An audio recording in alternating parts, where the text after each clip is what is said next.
Selamat pagi teman-teman. Assalamualaikum warahmatullahi wabarakatuh. Sebelumnya kami dari kelompok 9 akan mempresentasikan hasil diskusi kami. Sebelum masuk ke materi, perkenalkan terlebih dahulu nama saya Khairul Anam dengan NPM 4136. Saya Anggun Sukma Putri, NPM 2010436. Dan saya Malianisa Arinda dengan NPM 2010104044.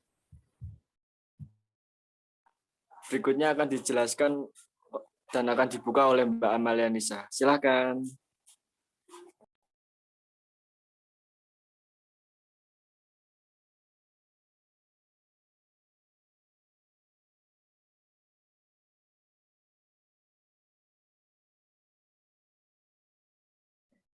Di unmute, Nes.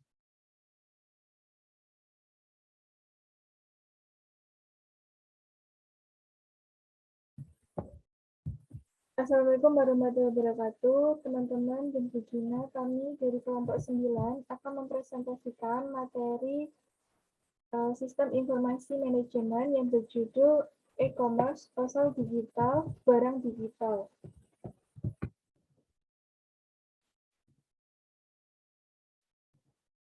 Yang beranggotakan yang pertama ada Anggun Sukma Putri 2010104036, lalu Khairul Anam dengan NPM 2010104136, dan saya sendiri Amalia Nisa Arinda dengan NPM 2010104044. Yang pertama yaitu ada e-commerce dan internet. Nah, e-commerce sendiri merupakan tentang penyedia transaksi komersial secara digital antar organisasi maupun individual. Nah, e-commerce saat ini, misalnya pada tahun 2012 ini terlihat pada data, itu e-commerce itu dapat meningkat. Pada data yang pertama itu penjualan secara online diestimasikan tumbuh sebesar 362 miliar dolar. Yang kedua, sekitar 82,5 juta rumah tangga memiliki akses internet. Lalu pada tahun 2012 juga, jumlah individu yang online itu dari semua tingkatan usia di Amerika itu sudah meluas menjadi 239 juta. Dan sekitar 122 juta penduduk Amerika saat ini juga mengakses internet dengan menggunakan smartphone. Lalu e-commerce dengan jenis yang B2B, bisnis ke bisnis, juga menggunakan internet untuk berjualan dan berkolaborasi antar rekan bisnis. Dan pada hari biasa juga pada tahun 2012 ini diperkirakan 128 juta orang dewasa itu juga menggunakan internet di Amerika Serikat, itu menggunakan media internet. Nah, pada data yang telah tersedia di situ terlihat berarti pada tahun 2012 ini teknologi e-commerce ini sangat meningkat melejit. Lalu yang kedua, materi kedua yaitu mengapa sih e-commerce itu berbeda. Yang pertama, e-commerce itu ada di mana-mana. Berarti e-commerce ini dapat dijangkau di kapanpun kita berada. Nah, kita dalam berbelanja itu dapat mengakses e-commerce ini dengan menggunakan laptop, rumah, atau di tempat kerja pun kita bisa. Di mobil maupun kita menggunakan smartphone itu kita juga bisa mengakses e-commerce ini. Nah, dampaknya dari sudut pandang konsumen ini, kita sebagai konsumen ini bisa dapat mengurangi biaya transaksi. Kita tidak perlu lagi menghabiskan waktu maupun uang untuk pergi ke pasar. Nah, yang kedua yaitu jangkauan yang global. Nah, teknologi e-commerce ini memungkinkan kita transaksi komersialnya itu dapat melintas batas budaya maupun nasional, jauh lebih mudah dan hemat biaya dibandingkan dengan perdagangan secara tradisional. Lalu yang ketiga ada standar universal. Nah, standar teknik universal internet dan e-commerce ini dapat menurunkan biaya masuk pasar. Nah, pedagang itu biayanya harus membayarnya hanya untuk membawa barang mereka ke pasar.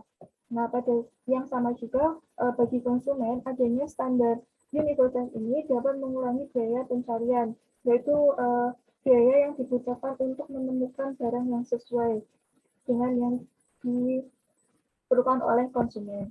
Nah, yang keempat itu ada kekayaan manfaat. Nah, kekayaan informasi itu mengacu pada kompleksitas dan isi sebuah pesan. Nah, pada pasar tradisional ini memiliki kekayaan manfaat yang besar karena pada pasar tradisional itu mampu menyediakan layanan secara tatap muka pribadi dengan menggunakan isyarat langsung saat melakukan penjualan. Nah, kalau dibandingkan dengan teknologi e-commerce ini, dengan semakin besarnya orang yang dapat menjangkaunya, tapi pesan yang dihasilkan itu malah semakin tidak kaya manfaatnya. Lalu selanjutnya ada interaktif. Nah, e-commerce ini bersifat interaktif yang berarti memungkinkan komunikasi dua arah antar pedagang maupun konsumen. Lalu ada kepadatan informasi. Nah, internet dan web sangat meningkatkan kepadatan informasi, yaitu dengan jumlah dan kualitas informasi yang tersedia bagi semua pelaku pasar, konsumen, maupun pedagang. Dengan adanya kepadatan informasi di pasar e-commerce ini dapat membuat harga dan biaya menjadi lebih transparan. Transparansi harga itu mengacu pada kemudahan konsumen untuk mengetahui variasi harga di pasar. Nah, ada keuntungannya juga buat pedagang. Nah, adanya kepadatan informasi ini, pedagang online dapat menemukan lebih banyak tentang konsumen dari masa lalu, informasi terkait konsumen dari masa lalu, kebutuhan yang lebih banyak itu konsumen melakukan apa aja. Tuh. Nah, yang selanjutnya yaitu ada personalisasi atau kustomisasi. Nah, dengan meningkatnya kepadatan informasi yang tadi sudah dijelaskan itu, banyak informasi tentang pembelian nih, dan perilaku konsumen masa lalu dapat disimpan dan digunakan oleh pedagang online. Nah, hasilnya itu adalah tingkat personalisasi dan penyesuaiannya yang tidak terpikirkan dengan teknologi perdagangan tradisional. Nah, pada perdagangan tradisional itu tidak terpikirkan dengan adanya teknologi e-commerce ini, dengan adanya banyaknya informasi, jadi dapat terpikirkan. Nah, dengan teknologi internet dan e-commerce ini telah berevaluasi menjadi lebih sosial dengan memungkinkan pengguna itu membuat dan berbagi dengan teman-teman mereka. Itu pada poin yang teknologi sosial ini generasi pengguna konten dan jejaring sosial ini. Nah, dengan adanya teknologi ini menjadi banyak orang yang mau berdagang itu dengan membuat konten. Yang nantinya konten itu bisa diupload di Instagram maupun YouTube. Nah, dengan menggunakan bentuk komunikasi seperti itu, pengguna dapat menciptakan jejaring sosial dan memperkuat yang sudah ada.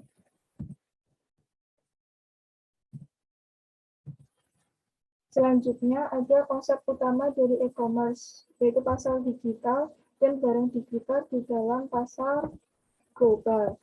Nah, internet telah menciptakan pasar digital di mana jutaan orang itu di seluruh dunia dapat menukar sejumlah besar informasi secara langsung dan gratis. Nah, akibatnya internet telah mengubah cara perusahaan melakukan bisnis dan meningkatkan jangkauan global mereka. Dengan adanya pasar digital ini, konsumen maupun pedagang itu sangat fleksibel dan efisien.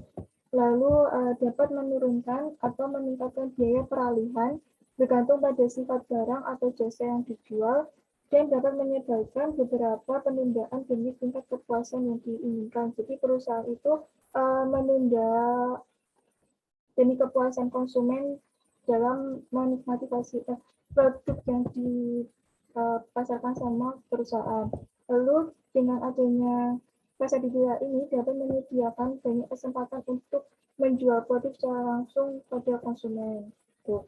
Terus barang digital itu merupakan barang yang bisa dikirim melalui jaringan digital seperti musik, video, film Hollywood, perangkat lunak, surat kabar, majalah, dan buku yang semua bisa diunduh, disimpan, dikirim, dan dijual murni sebagai produk digital.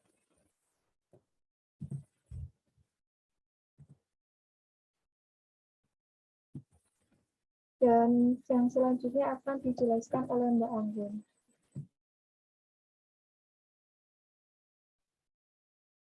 Baik, untuk selanjutnya yaitu e-commerce dan teknologi. Yang pertama, bisnis e-commerce berbentuk bisnis ke konsumen atau bisnis to consumer B2C. Melibatkan pengejaran produk dan jasa ke konsumen. Contohnya seperti jasa laundry, ojek, salon, ataupun penjual makanan. Yang kedua, bisnis e-commerce berbentuk penjualan barang dan jasa di antara bisnis. Contohnya, importer spare part mesin yang menjual barangnya ke pabrik tekstil. Yang ketiga, bisnis e-commerce berbentuk konsumen ke konsumen atau consumer to consumer C2C, melibatkan konsumen yang menjual secara langsung kepada konsumen seperti Bukalapak, Blibli, Shopee, dan marketplace lainnya. Selanjutnya, model bisnis e-commerce. Yang pertama, portal. Situs di mana pengguna mengaturnya sebagai laman muka atau homepage. Model bisnis portal menyediakan situs tujuan di mana pengguna bisa mulai menggunakan web pencarian mereka dan tetap di sana untuk membaca berita, menemukan hiburan, bertemu orang lain, dan berbuka iklan. Yang kedua, e-tailer. Toko retail online. Keunggulan dari e-tailer adalah memberikan kenyamanan, gaya belajarnya selama 24 jam dalam 3 minggu, menawarkan pilihan yang banyak untuk konsumen.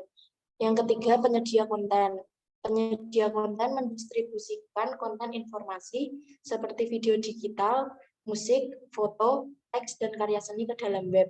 Keunggulan utama dari penyedia konten adalah bahwa konsumen bisa menemukan konten online yang sangat banyak sesuai dengan harga yang relatif murah untuk dimainkan, untuk dilihat dalam beberapa perangkat komputer atau smartphone. Dalam penyedia konten terdapat dua bagian. Yang pertama, podcasting, yaitu sebuah metode publikasi audio atau video melalui internet yang memungkinkan pengguna berlangganan untuk mengunduh data audio ataupun video ke dalam komputer pribadi mereka atau komputer musik tertentu.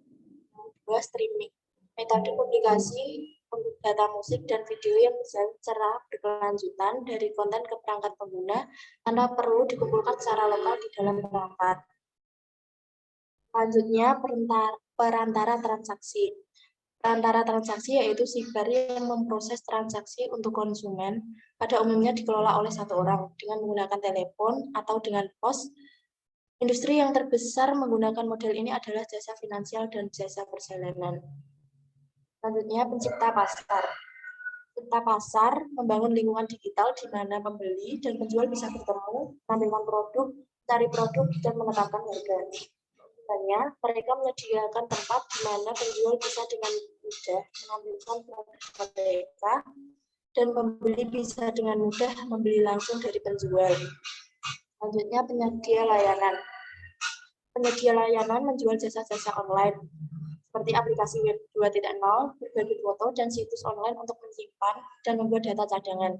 Selanjutnya, penyedia komunitas, yaitu situs yang menciptakan sebuah lingkungan digital di mana orang-orang dengan ketertarikan yang sama bisa bertransaksi. Bagi hal yang menarik, foto-foto, video, berkomunikasi dengan orang-orang yang sesuai, menerima informasi yang relevan dan menarik, dan bahkan bermain fantasi dengan mengadopsi kepribadian online yang disebut avatar. Next, Mbak.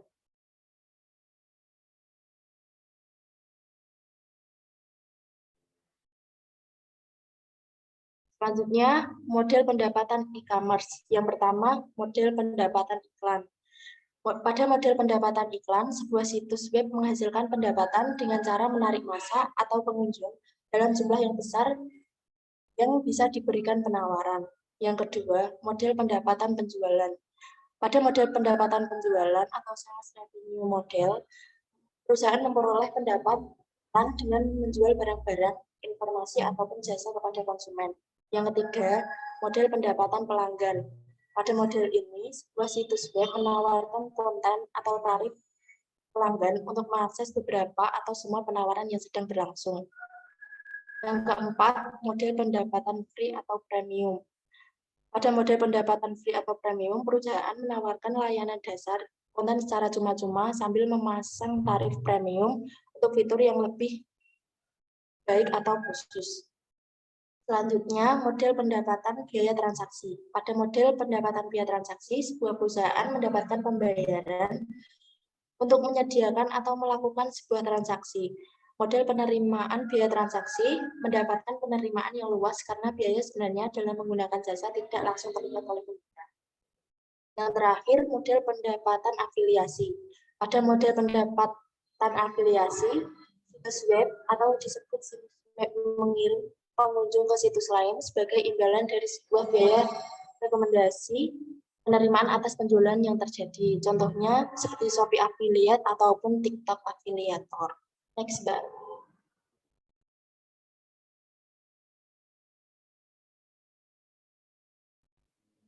Selanjutnya, jaringan sosial dan wisdom of crowds. The wisdom of crowds, yaitu menciptakan situs di mana ribuan bahkan jutaan orang bisa berinteraksi menawarkan pelaku bisnis sebuah cara baru untuk menawarkan dan memasarkan produk dan menemukan siapa yang menyukai atau tidak menyukai produk mereka.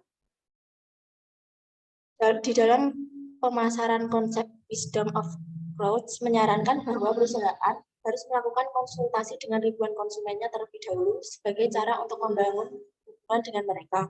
Lalu mereka akan memahami bagaimana produk atau jasa mereka digunakan, diapresiasi ataupun ditolak. Selanjutnya pemasaran e-commerce. Banyak e-commerce menggunakan teknik penargetan perilaku konsumen untuk meningkatkan efektivitas dari banner, rich media, dan iklan video. Penargetan perilaku bertujuan untuk mendapatkan clickstream atau jejak perilaku untuk melakukan klik dari individu atau ribuan situs web dengan tujuan untuk memahami minat mereka dan mengenalkan mereka pada iklan yang cocok dengan perilaku atau minat mereka. Next, Mbak.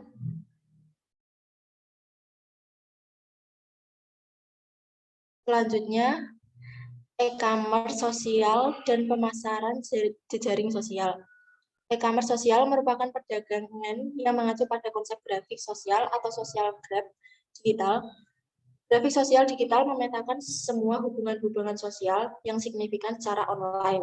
Grafik sosial menyerupai konsep jejaring sosial yang digunakan untuk menggambarkan hubungan-hubungan offline. Untuk selanjutnya akan dijelaskan oleh Mas An. Baik, materi selanjutnya akan dijelaskan oleh saya. Apakah suara saya terdengar? Oke, baik. Materi selanjutnya yaitu ada e-commerce B2B, efisiensi dan hubungan baru. Tadi sudah dijelaskan oleh Mbak Anggun tentang B2C. Sekarang saya akan menjelaskan e-commerce B2B. Nah, jenis e-commerce ini dilakukan oleh orang atau pihak yang saling berkepentingan. Contohnya seperti sistem pemasok dengan sistem perusahaan, di mana sebuah perusahaan menjual produk atau jasa kepada perusahaan lainnya. Pada jenis e-commerce biasanya pembeli memesan barang dalam jumlah banyak atau besar. Nah, maka dari itu jenis ini disebut sebagai business to business karena terjadi hanya antara sistem pemasok dan sistem perusahaan. Nah, e-commerce B2B ini menggunakan sistem EDI atau Electronic Data Interchange. Ialah proses transfer data yang terstruktur dalam format standar yang disetujui dari suatu sistem komputer ke sistem komputer lainnya dalam bentuk elektronik. Dengan adanya EDI ini mempengaruhi untuk mempermudah melakukan komunikasi dan melayani selalu lintas dokumen antara dua pihak atau lebih pada waktu yang sama. Teknologi EDI ini dapat memberikan informasi secara cepat dan akurat pada akhirnya dapat meningkatkan efisiensi biaya serta meningkatkan efektivitas waktu. Nah, perusahaan menggunakan EDI ini untuk mengotomisasi transaksi e-commerce B2B dan melakukan pengisian ulang persediaan secara terus-menerus. Pemasok dapat mengirimkan data pengirim kepada perusahaan yang melakukan pembelian secara otomatis, dan perusahaan pembelian dapat menggunakan EDI untuk menyediakan kebutuhan produksi dan persediaan serta data pembayaran kepada pemasok. Mungkin bisa lanjut, Mbak. Nah, selanjutnya yaitu sebuah net marketplace. Net marketplace itu bagaikan e-commerce B2C atau business to consumer, di mana marketplace itu adalah sebagai e-hubs menyediakan pasar digital tunggal berbasis teknologi internet untuk berbagai pembeli dan penjual. Net marketplace ini mengumpulkan pendapatan dari transaksi pembelian dan penjualan serta layanan lainnya yang disediakan untuk klien. Jadi marketplace ini hanya memfasilitasi, jadi antara pembeli dan penjual nantinya akan aman, dan hanya apabila dari salah satu tidak penjual atau pembeli tidak aman, nah maka dananya akan masuk kembali ke yang mentransfer tersebut.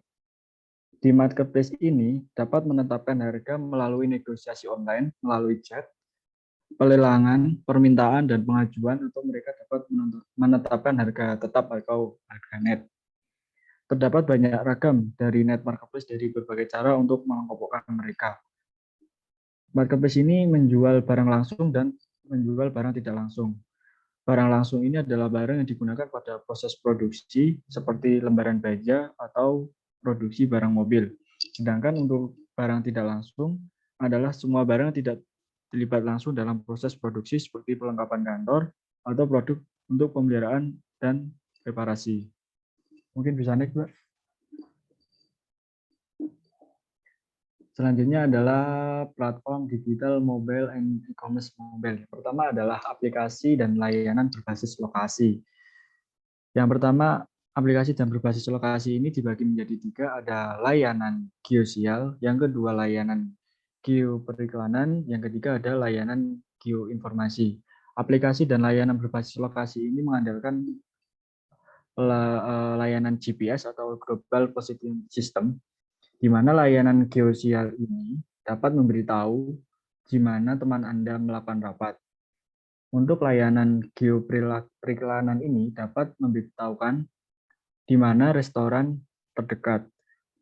Sedangkan untuk layanan geoinformasi ini dapat mengetahui harga dari rumah yang Anda cari atau pertunjukan spesial yang dilaksanakan di museum yang sudah Anda lewati.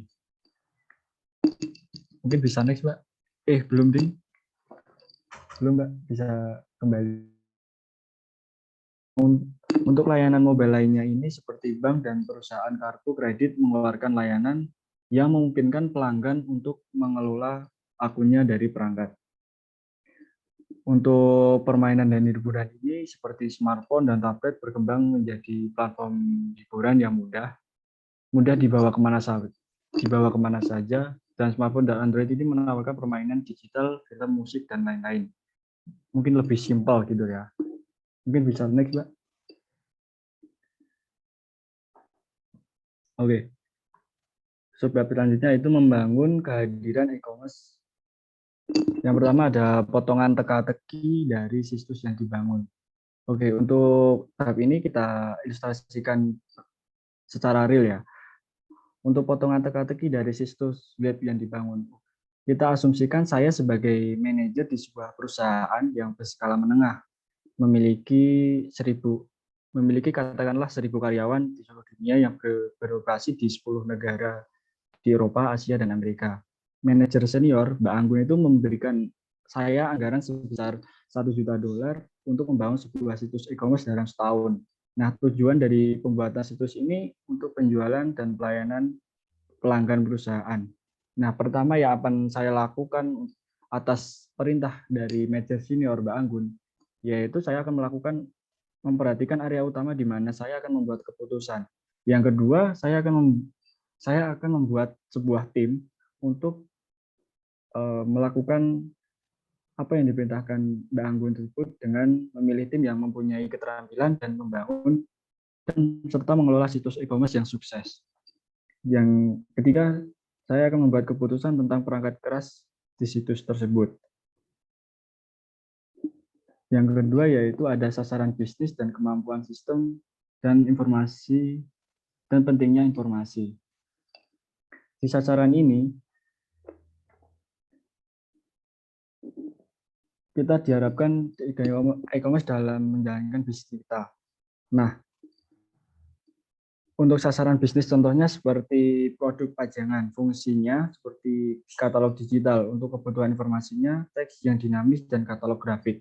Yang kedua contohnya sasaran bisnisnya yaitu menyediakan layanan pasca penjualan. Untuk fungsi AI sistemnya yaitu database penjualan dan sistem manajemen hubungan pelanggan. Untuk kebutuhan informasi, ID pelanggan, produk, tanggal pembayaran, dan tanggal pengiriman. Bisa next, Mbak.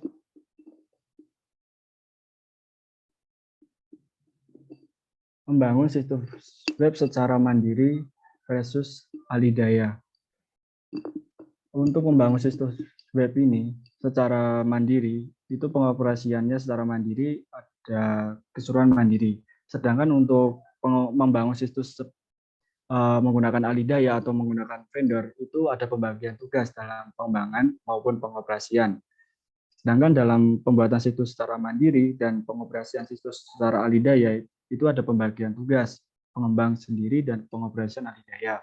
Sedangkan membangun situs secara alidaya atau menggunakan vendor dan pengoperasian situs menggunakan vendor juga semua dioperasikan oleh alidaya ataupun vendor yang digunakan. Mungkin bisa next, Mbak.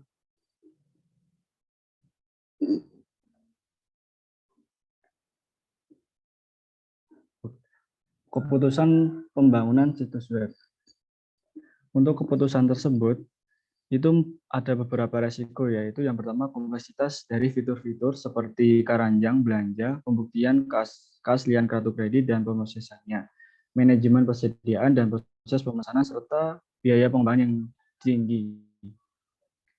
Dan untuk keputusan pengelolaan, yaitu sebagian besar bisnis memilih untuk melakukan alidaya atau vendor dengan membayar perusahaan lain untuk mengoperasikan situs webnya. Artinya perusahaan pengoperasian situs web ini bertanggung jawab penuh atas web mereka. Dan yang ketiga yaitu anggaran situs web. Nah, situs web dari perusahaan-perusahaan besar dengan level interaksi dan penghubung yang tinggi ke sistem korporasi membutuhkan biaya beberapa juta dolar dalam setahun untuk pembuatan dan pengoperasiannya. Next, Mbak.